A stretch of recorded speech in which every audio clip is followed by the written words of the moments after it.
अस्सलामुअलैकुम व्यूवर्स। आज south Africa ने इंडिया को जिस तरीके से आउट किया 201 पर, मैं समझता हूं कि ये लम्हे फिक्रिया है इंडियन क्रिकेट टीम के लिए भी और इंडियन मैनेजमेंट के लिए कि इंडिया की जो टेस्ट टीम है आखिर उसको हुआ क्या है।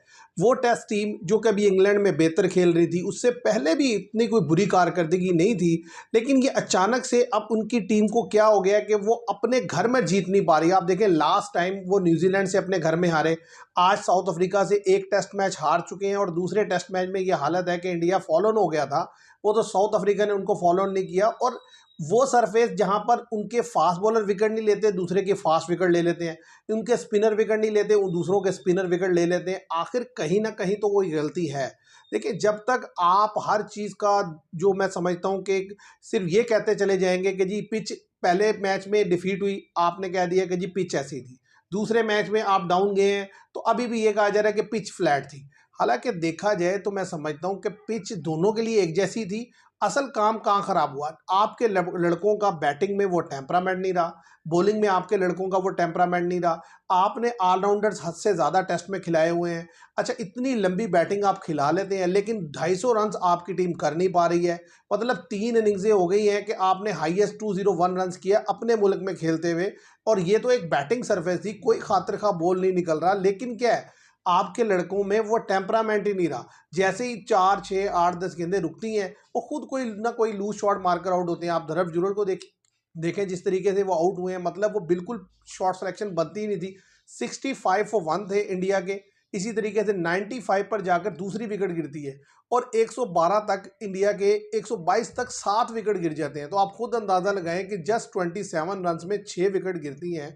और उसमें क्या है कि हर लड़का जो भी आ रहा है, जैसे ही इसको गेंद ब्लॉक करवाते हैं, वहीं वो शॉट मारता है और लूज शॉट खेलकर आउट होकर चलता बनता है। अगर इंडिया ने अपनी टेस्ट क्रिकेट को बचाना है, इसे बेहतर करना है, तो इसको उसी पैटर्न पे खेलना होगा जैसे टेस्ट क्रिकेट खेली जाती है। देखिए, आज भी अगर ऑस्ट्रेलिया नंबर 1 साइड टेस्ट में लगती है, वो नो डाउट साउथ अफ्रीका से हार गया WTC का चैंपियनशिप का फाइनल, लेकिन वो फिर भी उसको जब खेलते हैं वो टेस्ट के अंदर तरीके से खेलते हैं। उनके यहाँ जो ऐसा है कि एक प्लेयर है ट्रेविस हेड, जिनको वो खुल के उन्होंने ऑप्शन दिया है कि वो खेलें। अदरवाइज जितने भी प्लेयर हैं वो मैच को मेरिट पर खेलते हैं, रोकते भी हैं। हम अब यहाँ पर क्या है, अगर आप इंडियन बैटिंग लाइन को आप देखें, जेसवाल यानी कि जो आउट हुए हैं हार्मर की गेंद पर, वो अपना मूड बना चुके थे कि मैंने शॉट खेलनी है, बॉल सरफेस पर फंस कर आया और वो आउट हो गए।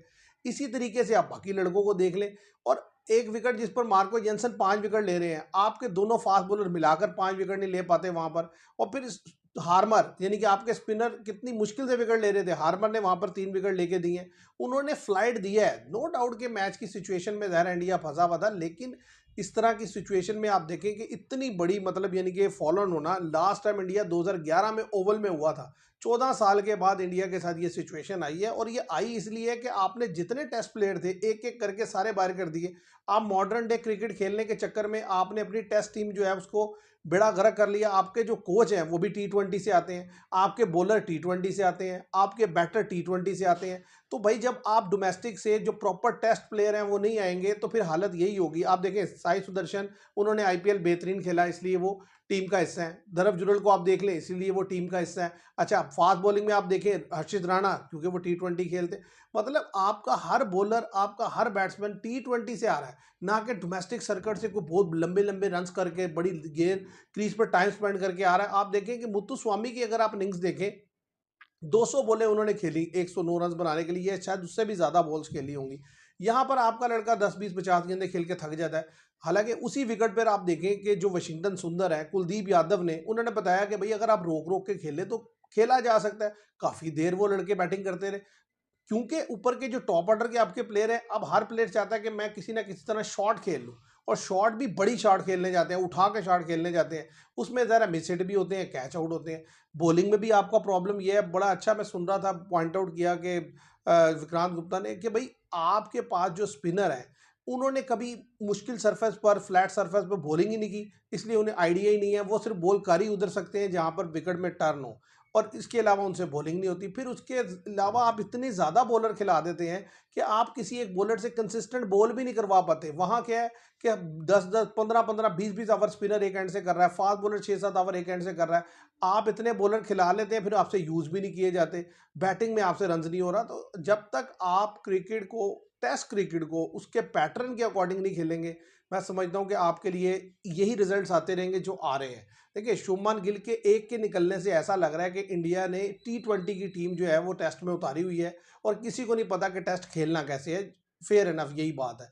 शुभमन गिल होते तो शायद पहले मैच में वो रिजल्ट डिफरेंट हो जाता कि वो अगर अच्छी इनिंग्स खेल जाते, क्योंकि वो और टेम्परामेंट से खेलते हैं। इसके अलावा आप पूरी 11 लड़कों में जो बैटर आप खिला रहे हैं, पहले तो मैं समझता हूँ कि इनसे बेहतर बैटर आपके पास बैठे हुए हैं, लेकिन आप उनको मौका नहीं दे रहे। यानी कि आपने धरम जुरल विकेट कीपर है, ऋषभ पंत विकेट कीपर है, क्या 2 विकेट कीपर ही खिलाकर आपने टीम बनानी है? आप धरम जुरल की जगह आपके पास कोई बैटर खिलाने के लिए नहीं है। साई सुदर्शन को आपने इंग्लैंड में भी देखा, यहाँ भी देखा कि वो उस तरीके से अभी नहीं चल पा रहे हैं। तो आपके पास क्या कोई डोमेस्टिक से कोई लड़का नहीं है जो वन डाउन के स्लॉट पर बैटिंग कर सके? इसी तरीके से आपके पास जब से पुजारा गए हैं, जब से जिंका रेहाने गए हैं, आपके पास कोई लड़का ही नहीं है मिडिल ऑर्डर में खेलने के लिए। ऊपर से 2-3 विकेट गिरती हैं, आपका मिडिल ऑर्डर बिल्कुल कोलैप्स कर जाता है और 4-4, 5-5 विकेट 10-10, 15-15 रन्स के अंदर गिरती हैं। तो जब ये हालत होगी तो आपने क्या क्रिकेट खेलनी है? तो मैं समझता हूँ कि ये बड़ा डिसअपॉइंटिंग है और अलार्मिंग सिचुएशन है इंडिया की टेस्ट क्रिकेट के लिए। और जिस तरफ ये टेस्ट मैच जा रहा है, ज़्यादा चांस तो यही है कि अब साउथ अफ्रीका बैटिंग करने आया है। अगर तो आप बहुत कोई एक्स्ट्रा ऑर्डिनरी बॉल करके उसके आउट कर लेते हैं तो शायद कुछ मैच में जान बाकी रहे, क्योंकि लीड ही इतनी ज़्यादा रन्स की है। अब 290 प्लस रन्स की तो लीड है साउथ अफ्रीका की, मरते मरते भी 150-200 रन तो वो बना ही लेगा। तो मतलब आपको 4, 450 रन करना होगा, तो वह कहाँ से हो पाएगा? तो इसलिए मुझे लगता है कि इंडिया 2-0 वाइट वॉश होने जा रहा है एक दफ़ा फिर, जिस तरीके से न्यूजीलैंड के अगेंस्ट हुआ था। तो देखते हैं व्यूवर्स क्या होगा। आज के लिए इतना ही। Thank you very much.